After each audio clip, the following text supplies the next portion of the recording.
Now, more stories, insights, and analysis of Illinois policy and politics. This is Illinois Rising, presented by the Illinois Opportunity Project. Once again, your host, AM 560's Dan Proft.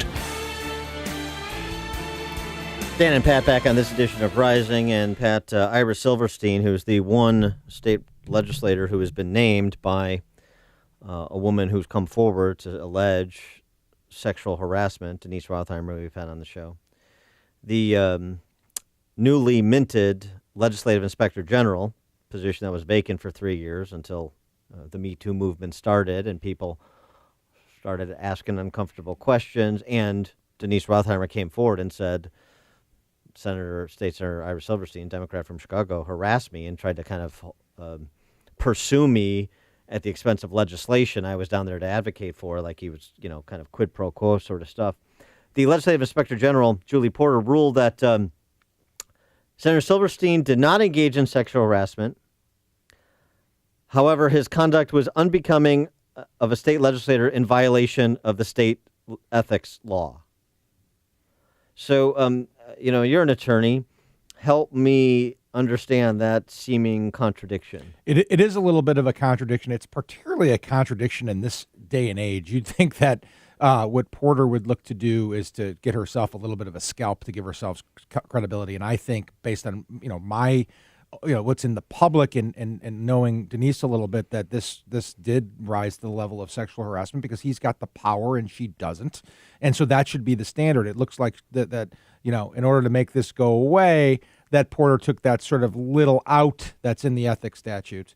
I think it should have gone the other way. Well, I mean, the follow-up question, okay, well, what was the conduct that was unbecoming a legislator in violation of the law? And if it's unbecoming and in violation of the law, and he's a sitting legislator, and she's trying to get a bill passed, and he's using his position of authority to, work with her on the bill passage, the inappropriate behavior, in my view, would arise to sexual harassment because of the power differential, which is what this is all about. So it's a bizarre finding. Well, right, but my question still stands. Yeah. So there was something that was unbecoming. Explain it to us. What was unbecoming? If it's not sexual harassment, what was it? Flirting, uncomfortable flirting. Well, this is in violation of the ethics law. She said it's a violation of the ethics law. What specifically was the unbecoming conduct? How would you characterize the unbecoming conduct that you found? I mean, it's just the idea you just kind of wash it away with saying unbecoming conduct, not sexual harassment, but it's a violation of the law. I think this is, legal doublespeak that frankly only serves. It's funny because this week at the State Address, you had all these female legislators, Democrats mostly, wearing black and, Sure. Solidarity with the Me Too movement. Solidarity with the Me Too movement, but there's been a handful of people who've called for Silverstein to step down, but not as a party. What are they saying about this? I haven't heard anybody comment on Julie Porter's seemingly contradictory finding. So yeah, plus where were all those ladies in black in 2015 and 16 and 17 when there was no legislative inspector general? Were they crying for that then? This is all craven Democrat politics. It's no different than, Oprah Winfrey kissing Harvey Weinstein and then saying, oh, he's got to go, right? Or Meryl Streep standing and applauding Roman Polanski and then saying, oh, I'm standing with women. It's all a fraud from their perspective. And so you had 300 women sign a letter talking about the culture of sexual harassment down there. What's been done about that? Oh, pass some meaningless like mandatory sexual harassment training. You have to sit and watch a PowerPoint presentation, go through and answer some questions on a PowerPoint presentation, and that's going to alleviate the problem down there. No, it's not, because people are going to look at what happened to Denise Rothheimer and say, I'm not going to come forward. Yeah, and then, what's the point of this?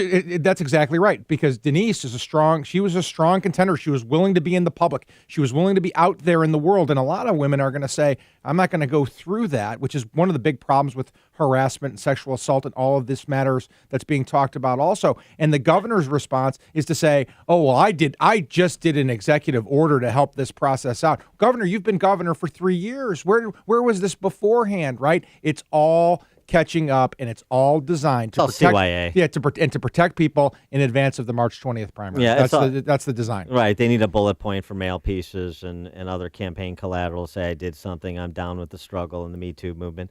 And frankly, those signatories on that letter, those female Democrat legislators, and a lot of Republicans too. I mean, they're the Legislative Ethics Commission that makes recommendations on complaints to be investigated. Of course, doesn't disclose those complaints, which is a whole other problem. There are Republicans on that committee: Mike Connolly, Noreen Hammond. None of them invited Denise Rothheimer to testify before their committee. So you have one woman who actually came forward under her own name and made a specific allegation and provided substantiation of her claim to be investigated, and you don't even bother to bring her before your committee when your charge is making referrals to the Legislative Inspector General for investigations of this nature. And you want to tell me that this isn't a cover your ass routine by both parties in Springfield who've been covering each other's asses on all kinds of misconduct forever and ever and ever. I know, I've been down there, I've seen it. I know everybody who's been in the bubble knows why they call it Spring Vegas and the attitude that people take down there, legislators, lobbyists, staffers alike. And, for Rothheimer, it's not like her career was on the line. A legislation that was very important to her was, so this is a thing of value. But you have women whose careers could be on the line, or men, as the case may be, whose careers may be on the line. This is going to have even more of a chilling effect while they congratulate each other for, how enlightened and they are and how much they want to make sure that it's a safe space and it's a respectful work environment. It's all nonsense. And that's why putting new legislators in, Dan, that's why electing Jeanne Ives governor, that's the only thing that's going to stop this type of behavior, because it's the type of person that's there. Look at Silverstein. Shouldn't he be embarrassed regardless of what Porter's ruling is? And he's still wanting to be on the ballot and run for re-election. And he's claiming victory. He's claiming victory. It's like, how craven are you? Don't you want to go back to your wife and kids and start a regular life? Don't you want to get off the front page of the Trib and the Sun-Times? Don't you want to go to your church, your temple, wherever, and find forgiveness? No, I'm going to be running for state senate again. It's disgusting.